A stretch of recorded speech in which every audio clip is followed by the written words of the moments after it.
Hi friends, welcome to my channel Studies in English Literature and Language, and today I am going to study with you one of the well-known poems written by the modern Indian English poet A.K. Ramanujan.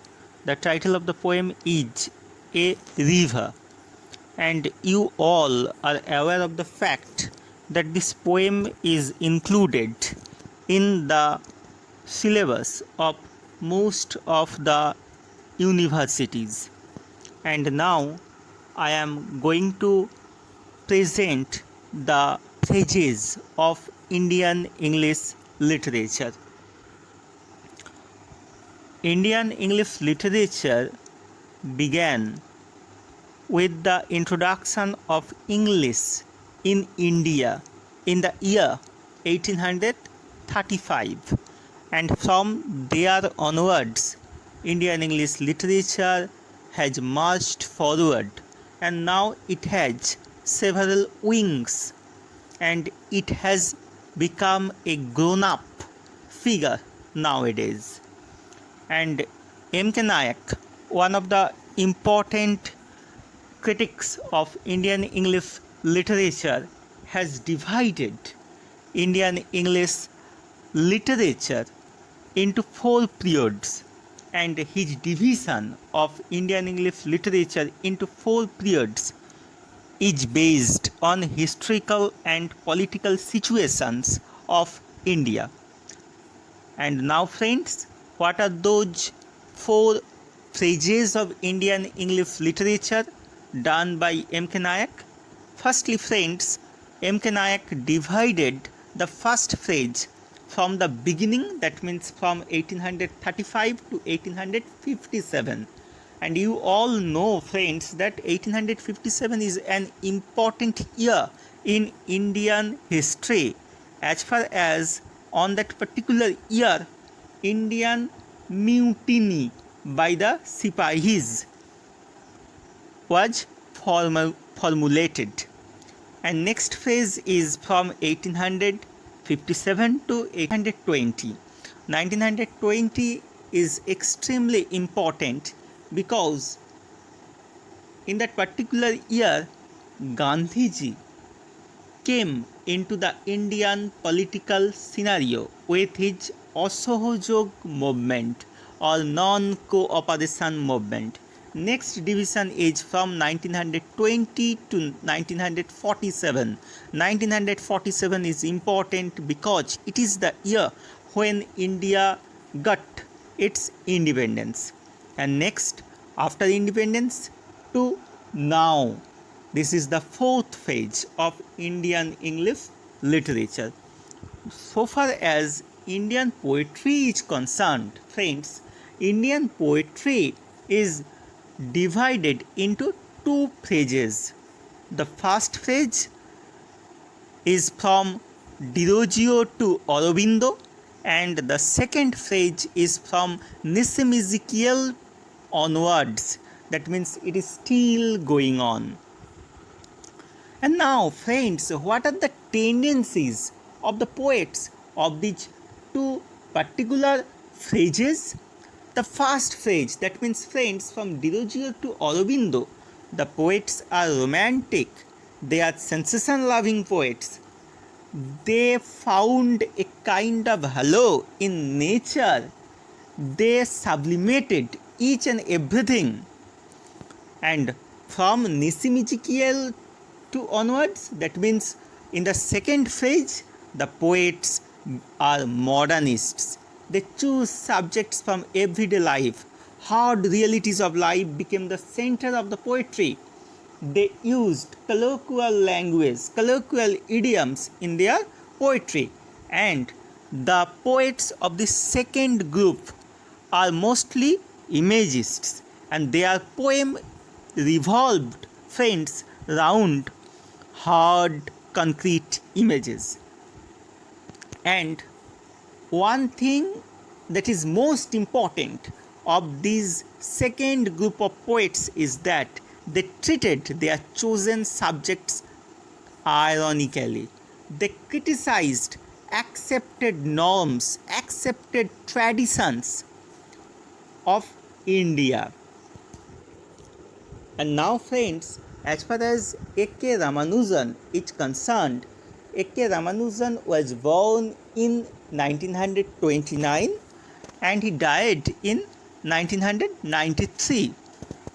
And A.K. Ramanujan belongs to this second group of Indian English poets, and he is mostly the poet of 1960s.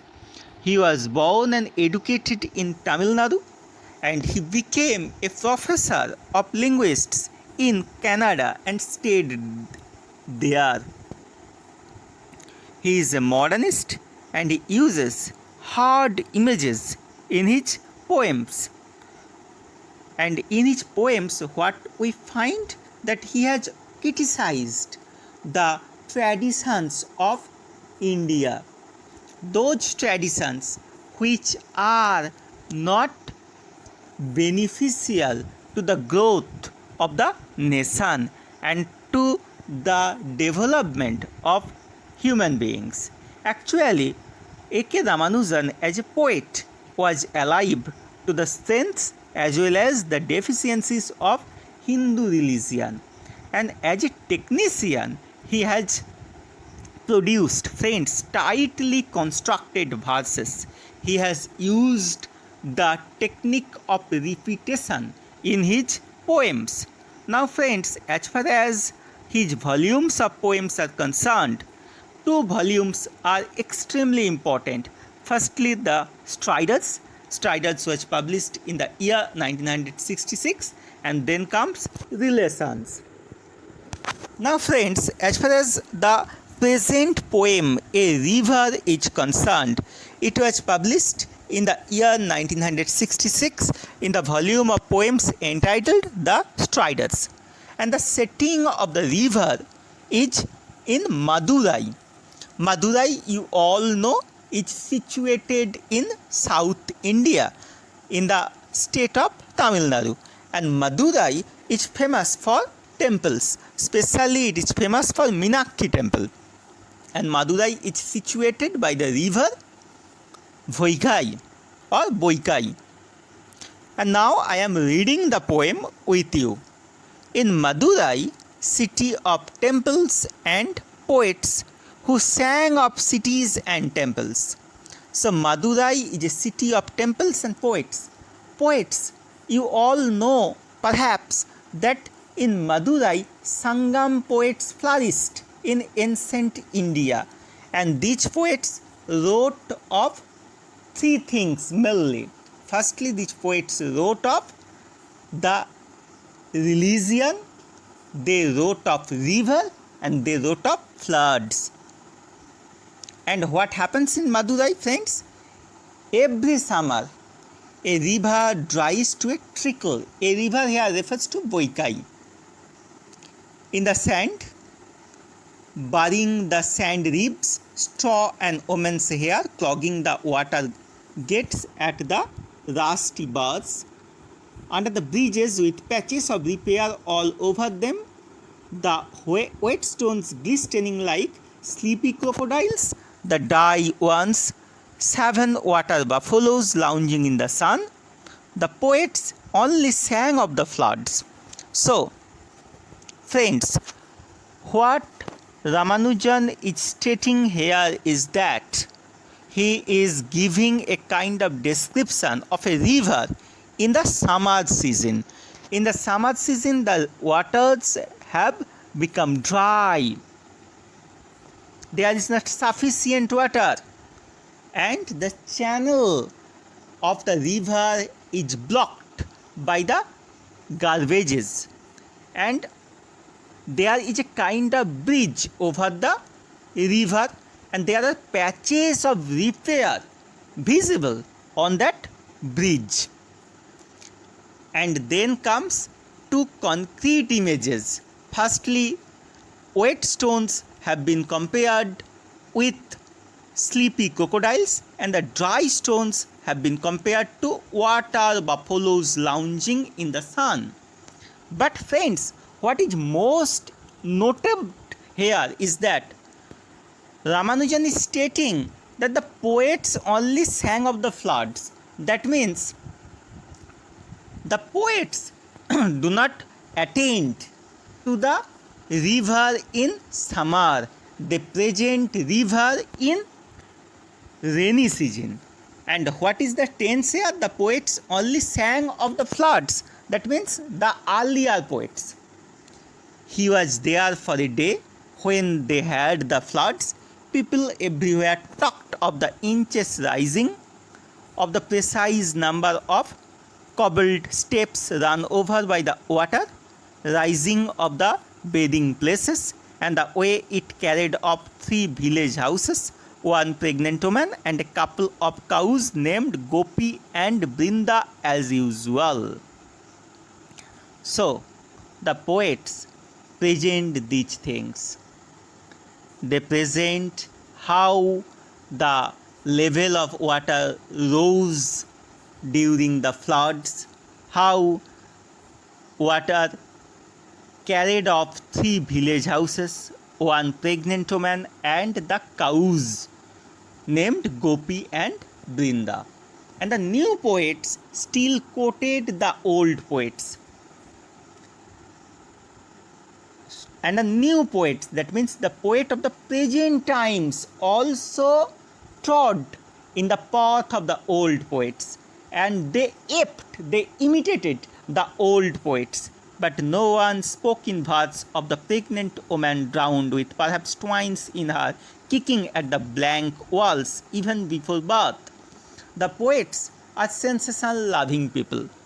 They present only of the floods, of this natural cataclysmic, but they never feels for that pregnant woman who might have twines in her, and those twines might be kicking her belly for coming out.